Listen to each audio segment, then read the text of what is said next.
Hey guys, what's going on? DuffKing56 here, and I'm back with another Modern Warfare 3 commentary.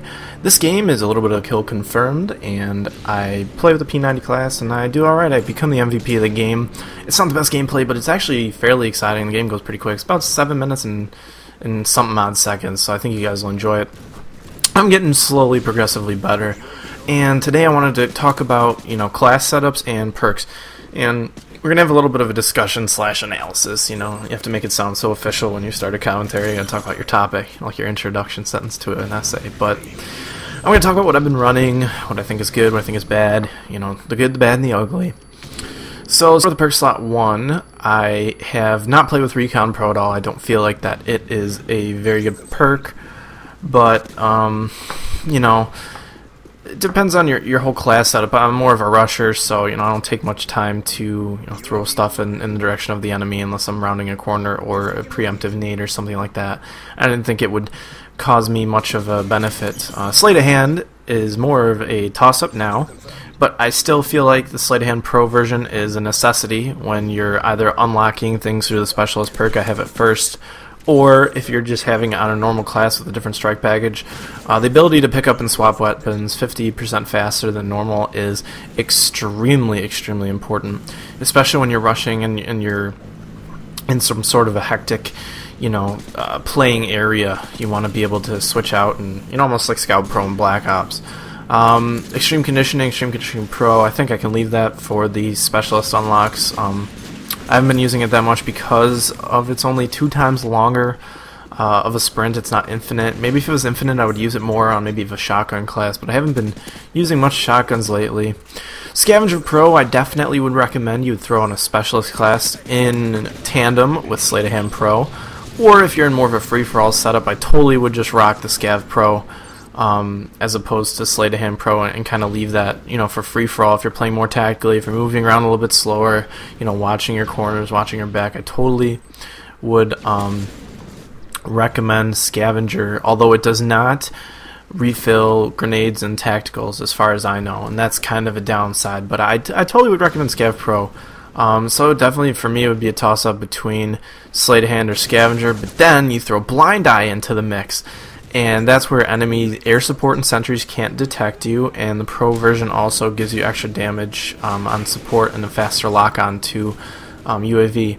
And I'll kind of talk about Blind Eye. I would probably use Blind Eye in tandem with Assassin Pro if you're trying to go all ghost SMG silencer type thing. But I would use Sleight of Hand first for myself. As far as Quick Draw goes, we're going to move on to perk slot 2 now. I've actually not really enjoyed Quick Draw that much. I think the benefits are great, but when it allows you to recover from equipment and grenade usage faster, the Pro version actually kind of messes me up. I actually throw a lot more bad grenades than good because I'm kind of used to my own timing mechanism for throwing grenades, and when that's kind of threatened, I don't necessarily like to use it. Blast Shield and Blast Shield Pro, great perk. I totally recommend you for this in like a free-for-all or something like that, but I think other perks outclass it, although in Domination, total must if you're capping flags, if you're diving on those flags. Hardline Pro, great perk, especially if you start off with it and then use it with the Specialist package. As you guys know, there's that whole method where if you're using Hardline, you can get to your Specialist bonuses a lot quicker and a lot easier. It makes the game much more easy, and the whole 2 assists adding to your next kill streak is great if you're running support, especially when you're ranking up and you can afford to die, and you stay alive and just get your assists. Assassin Pro, I definitely would recommend you using, especially in tandem with Blind Eye or just Sleight of Hand. It doesn't protect you from Recon or the Recon drone kill streak, but it makes you undetectable to UAV, thermal scopes, heartbeat sensors, portable radars, and although it still does show you up on the radar if you're firing a weapon that doesn't have a silencer, that's something important. But the Pro ability is really good. It makes you immune to counter UAVs and EMPs, which are so much easier to get now. So I would totally throw Assassin on most of your classes, where, especially if the team's running heavy support, because those EMPs are going to come right at the end of the game when it's the most important. You're going to need to have a counter for that. Overkill I really haven't paid much attention to. I'm kind of fine with my one gun. especially if I'm running Scavenger in a Specialist situation. Perk 3, Marksman. Marksman is a really good perk, especially if you like to aim down your sights and just kind of scope out the long-range area. It's great if you have LMGs or weapons without optical sights. Stalker and Stalker Pro.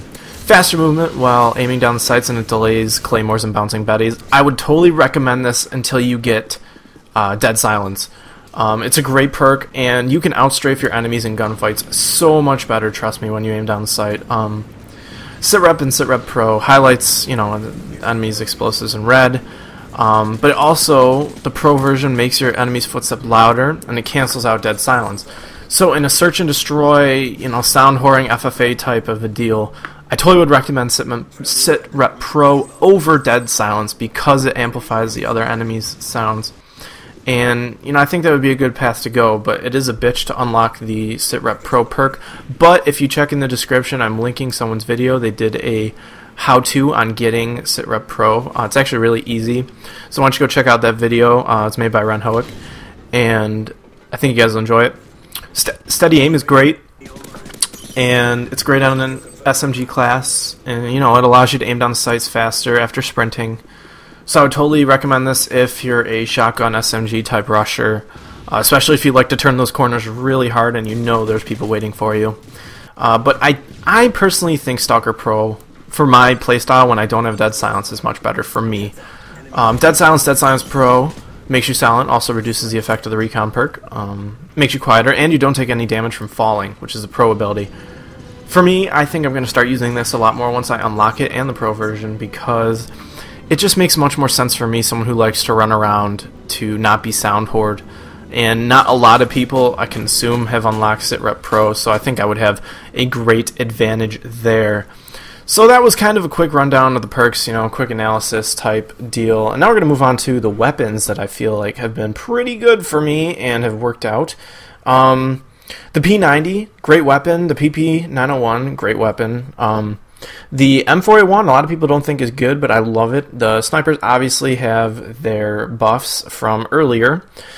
I would totally go with the single-shot bolt-action rifles if you have the chance. I know I'm going over time. I'm going to throw a picture up over the video. We'll talk about the T95. The T95 has 55 damage at close range, and that means 2 shots out of a 3-shot burst weapon will kill someone. A lot of people have been drumming up a lot of hoopla about this lately, but it's I think it's a good weapon, and if you get good with it, then more power to you. But I do think a 55 damage is kind of a little bit ridiculous, especially when it's a 3-shot burst weapon. So if your first shot's on target and they're not moving, they're dead. As far as LMG goes, I really can't sound off. I haven't used them too much, and as far as I know, shotguns, the Striker has the best range out of any of them. And the Spaz 12 just got nerfed though, so don't quote me. Figure it out, experiment, and have a bit of fun with it. And I haven't unlocked any of the top tier guns yet, like the FAD and things like that. So, but right now I would totally recommend, as far as the SMGs and the ARs go, I would go with the M4A1, the T95, the SCAR for SMGs, or no, the SCAR for ARs, excuse me, I think I messed it up. The MP7 is a great gun, the PP901, the Type 95, I think I mentioned that, but then also you want the L118A, and the other sniper rifle, I believe it starts with an M. Don't crucify me, I know you guys will. But, that was just a quick rundown on the weapons. I'll actually make a weapon class guide if you'd like, show you my classes. But anyways, guys, this video is way overdone over time. This has been DuffKing56. Hopefully you are enjoying your Modern Warfare 3 experience with some of these tips. And see you guys later. Peace out.